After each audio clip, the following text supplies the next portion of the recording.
Praise the Lord, praise the Lord, praise the Lord. Welcome in the beginning church. मैं पहले आपको बहुत कुछ समझाया, पर आज जो मेन टॉपिक पता क्या होगा कि ये क्या होगा कि बड़े सारे लोगों ने ये क्वेश्चन पुट किया है कि पास्टर जी सचमुच की जैसे लोगों के और देवी देवते मतलब और भी लोग ऐसे गुरु है कि वो सचमुच की एक ना एक दिन ऐसा आता है वो दुनिया छोड़कर चले जाते हैं। पर दुनिया में एक ऐसा इंसान है जो दुनिया छोड़कर चला नहीं गया, वो वापस आ चुका है यीशु मसीह के नाम में। उसका नाम यीशु मसीह है। इसलिए हम ईस्टर के त्यौहार पे सभी पास्टर, सभी विश्वासी और सभी जो मतलब मेरी बहनें हैं वो सभी इकट्ठा होना ना छोड़े। इसलिए बाइबल कहती है ना, अगर आप बीमार भी होंगे, अगर आप मृत्यु में होंगे, आपको डर भी लग रहा होगा, अगर आपकी लाइफ में किसी भी तरह डिप्रेशन शिकार किसी भी तरह के क्यों ना होंगे, अगर आप ईस्टर की स्टोरी को समझ गए ना तो याद रखोगे मेरे दोस्तों कि आपकी ज़िंदगी में परमेश्वर की एक बेहाली ज़िंदगी, बेहाली आत्मा आपकी लाइफ में आ जाएंगे यीशु मसीह के नाम में। जिस तरह से लिखा गया ना रोमी 8:11 में लिखा, कहना यदि उसी का आत्मा जिसने यीशु को मरे में से जलाया, कहना तुम में बसा हुआ है। बाइबल कहती है ना कि यदि उसी का आत्मा किन सब अगर आप ध्यान से देखेंगे लिखा ना यीशु को मरे में से लाया, मतलब कि परमेश्वर थे जिसको यीशु को मुर्दे में जला उठाने के लिए रेडी थे। जहाँ पर लिखा गया ना यदि उसी का आत्मा जिसने यीशु को मरे में से जलाया, कहता तुम में बसा हुआ, तो कहता जिसने मसीह को मरे में से जलाया वह तुम्हारी नश्वर देह को भी अपनी आत्मा के द्वारा जो तुम में बसा है जलाएंगा यीशु मसीह के नाम में। बस आपने वेट करनी है पवित्र आत्मा की और परमेश्वर की आत्मा। बाइबल कहती है अगर आपका मतलब सोचो कि आपका कोई अंग आपका पार्ट मर चुका होगा, अगर आपको लगता होगा मेरी गुनाह की वजह से हो गया या मेरी फैमिली की वजह से हो गया, जहाँ मैं ज़्यादा प्रभु में बढ़ रहा हूँ, मेरे आले दुआले जो भी विरोध हो रहा है, मेरे से प्रेयर नहीं हो रहा, बाइबल कहती है अगर तुम मर चुके हो, जहाँ पर लिखा गया है ना कहना रोमी 8 से कहना यदि उसी का आत्मा जिसने यीशु को मरे में से जलाया। अब मजे की बात देखो, कहता यीशु को मरे में से जलाया, कहता तुमने बसा हुआ है, मतलब कि जब पवित्र आत्मा आपके अंदर आएगा, लिखा कहता तो जिसने मसीह को मरे में से जलाया वह तुम्हारी नश्वर देहों को भी अपनी आत्मा के द्वारा तुम्हें बसा है जलाएंगा यीशु मसीह के नाम में। इसलिए याद रखो कि दोस्तों हमारा प्रचार पता क्या है, हमारा प्रचार है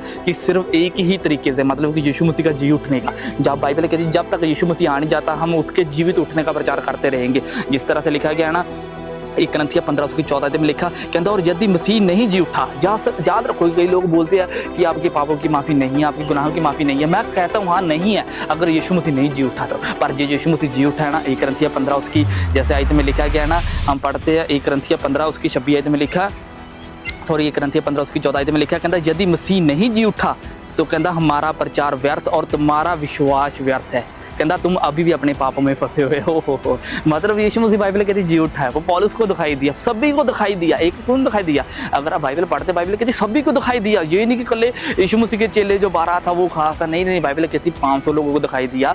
बाइबल कहती है उनमें से 120 जाने लोगों ने विश्वास किया। आज उनके जरिए ही बहुत सारे लोग क्रिश्चियनिटी के मतलब आ रहे हैं यीशु मसीह के नाम में। इसलिए जब आप इफिसियों 2 की 1 आयत में पढ़ते हैं ना, कहता उसने तुम्हें भी जलाया जो अपराधों के कारण पापों के कारण मरे हुए थे। सबसे जो मजे की बात पता है क्या थी, क्योंकि जब है ना इंसान गुनाह करता था तो परमेश्वर अपनी पीठ मोड़ लेते थे। सारी गेम जो बाइबल कहती है कि महायाजक के ऊपर आती थी। अगर महायाजक को कुर्बानी लेकर जाता था, परमेश्वर पता क्या करते थे कि वो इंसान को नहीं देखते थे जो मतलब भेड़ लेकर आ, वो उसकी भेड़ को देखते थे, उसकी कुर्बानी को, उसके टाइट को देखते, बीज को देते। इसलिए चर्च बोलते हैं ना जब भी आप बीज देते हो तो परमेश्वर बंदरों को तोड़ता है, वो आपको नहीं देता, आपके टाइट को देता है जो वफादारी के साथ देते हैं। इसलिए जब बाइबल कहती है पुराने समय में ऐसा होता था, जब महायाजक हो सकता है, सोचो अगर कोई अमीर होगा उसको मतलब भेड़ में देनी पड़ेगी, अगर कोई गरीब होगा उसको मतलब कह सकते हैं कि अपने कबूतर देना पड़ेगा, अगर कोई उससे भी गरीब होगा फिर उसको 40 रुपये का आटा देना पड़ेगा। इसी तरीके से ये मतलब पूरी संस्था चलती आ रही है। पर बाइबल कहती है ना अगर यीशु मसीह का आत्मा तुम्हारे अंदर वास करता हुए तुम्हारी मरनार देहों को वही जीवन देगा।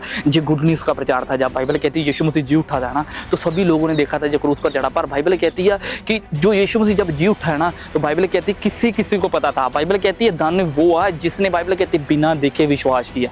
जब आप बिना देखे विश्वास करते हो ना तो बिना देखे आपके चमत्कार, बाइबल कहती है उन चीज़ों का नाम ऐसे लेता है जैसे सचमुच आप सोचो कि आपको कोई चीज़ चाहिए होगी, आपको बस ये नहीं प्रभु पहला तो अपना दर्शन दिखा फिर ही मैं प्रभु, नहीं। बाइबल कहती है जो बिना देखे विश्वास करता है ना परमेश्वर कहानी में कदापि पीछे नहीं हटता यीशु मसीह के नाम में। ये गॉस्पेल है दोस्तों, ये गॉस्पेल की दुनिया है। अब हम बहुत ही नज़दीक प्रभु यीशु मसीह कुर्बानी के नज़दीक पहुंच चुके हैं। क्या आपको पता कि बिब्लिकल के अकॉर्डिंग बाइबल कहती है एक दिन 1000 साल के बराबर, 2 दिन 2000 साल के बराबर, बाइबल कहती 3 दिन 3000 के साल बराबर है। जब पतरस प्रचार कर रहा था ना उस वक्त बाइबल कहती बहुत सारे लोगों ने बोला यीशु मसीह आ जाएगा, कल आएगा। बहुत सारे लोगों ने पता है क्या किया कि यीशु मसीह को इग्नोर कर दिया। वो कहते हैं यीशु मसीह तो आया नहीं। पर बाइबल कहती है उसकी जो राज्य है ना एक दिन 1000 साल के बराबर है, 2 दिन 2000 साल के बराबर है, 3 दिन 3000। बाइबल अगर आप देखेंगे ना जब से यीशु मसीह पैदा हो 1000 बीत गया, 2000 बीत गया, हम 2025 में जी रहे हैं। इसलिए याद रखो कि दोस्तों उसका तड़का होने वाला है, वो आपको बचाने वाला है। मैं दुआ करता हूँ यीशु यीशु मसीह के नाम में आपकी ज़िंदगी में किसी भी तरह की प्रॉब्लम होगी, मैं उसको कर्ज देता हूँ, मैं श्रापित करता हूँ यीशु मसीह के नाम में। प्रभु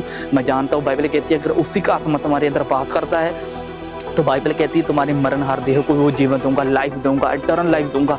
यीशु मसीह के नाम में इस दुआ को मांगते बोलो आमीन। Praise the Lord.